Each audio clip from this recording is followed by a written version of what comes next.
You've seen it happen, right? The biggest ticket sale of the year goes live. A massive new product drops.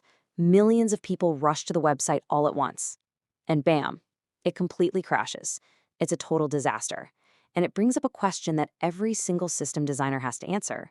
So how do you actually stop that from happening? Well, the key, and honestly the secret to crushing one of the most common system design interview questions, is understanding a concept called load balancing. So let's break down exactly what it is and what you need to know. All right, let's start with the root of the problem, something that every successful app will eventually run into. It doesn't matter how powerful your server is, if everything has to go through one single point, you've created a huge vulnerability the second you get popular. Just try to picture it. Thousands, maybe even millions of user requests are all flooding in at the exact same time. Every single one is a person trying to log in or buy something or watch a video. It's like a digital tidal wave of traffic heading your way. And if your whole system is built on just one server, well, that poor machine has to deal with every single one of those requests. It becomes this massive bottleneck. Think of it like a giant stadium trying to get everyone through one tiny little door. It's just not going to work. And the results is, well, pretty inevitable. The server gets totally overwhelmed. For your users, that means they're staring at that dreaded spinning loading wheel as the site gets slower and slower until finally the whole system just gives up and crashes. Your service is down for everyone.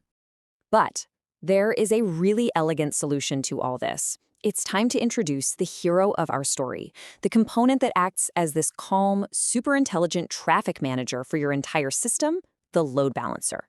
So what is it really? At its core, a load balancer is a system that sits right in front of all your servers. Its entire job is to catch every incoming request and then intelligently hand it off to one of the many servers on its team that's ready to do the work. This completely changes the game. Now, your user, the client, isn't talking directly to a single server anymore. Nope. They talk to the load balancer, and the load balancer gets to decide which of its many servers is in the best shape to handle that request right now. You know, the best way to think about this is with a supermarket analogy. It makes it all click. The customers flooding into the store, those are your user requests. The checkout counters, those are your servers. And the load balancer? That's the super savvy store manager standing at the front, pointing people to the shortest, quickest lines, making sure no single cashier gets buried. But wait, how does that manager know which line is actually the best one? A load balancer isn't just randomly tossing traffic around. It's making smart, calculated decisions using specific strategies, or what we call algorithms. This is where the real intelligence kicks in. So there are a few common ways it does this. You've got round robin, which is the most basic. It just hands requests to each server one by one, in a circle. Simple. Then there's least connections, which is a bit smarter. It looks at all the servers and sends the new request to the one that's the least busy at that moment. And then you have things like IP hash, which makes sure that a specific user always gets sent back to the same server, which is super important for things like keeping items in a shopping cart. Okay, here's a little detail that will really make you stand out in an interview.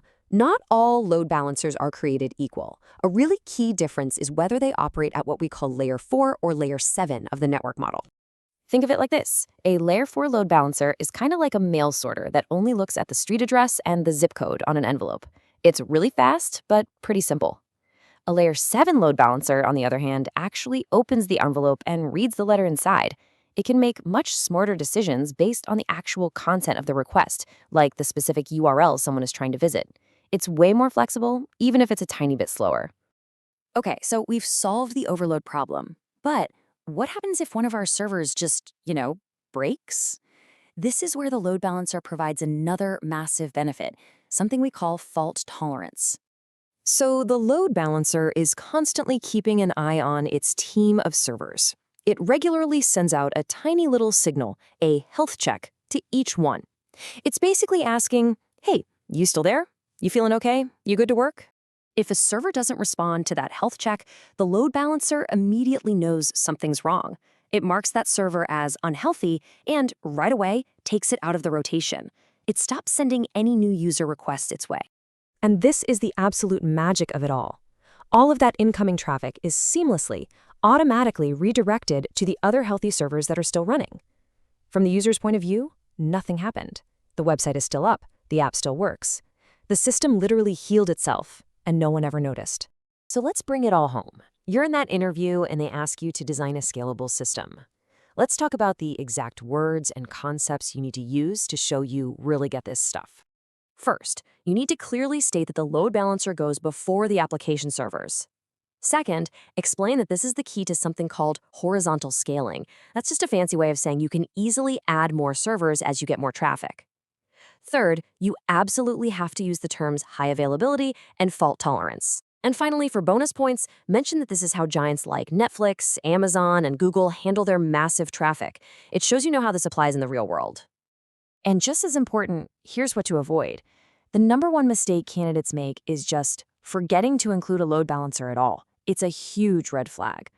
Also, don't just say, I'll use a load balancer and move on.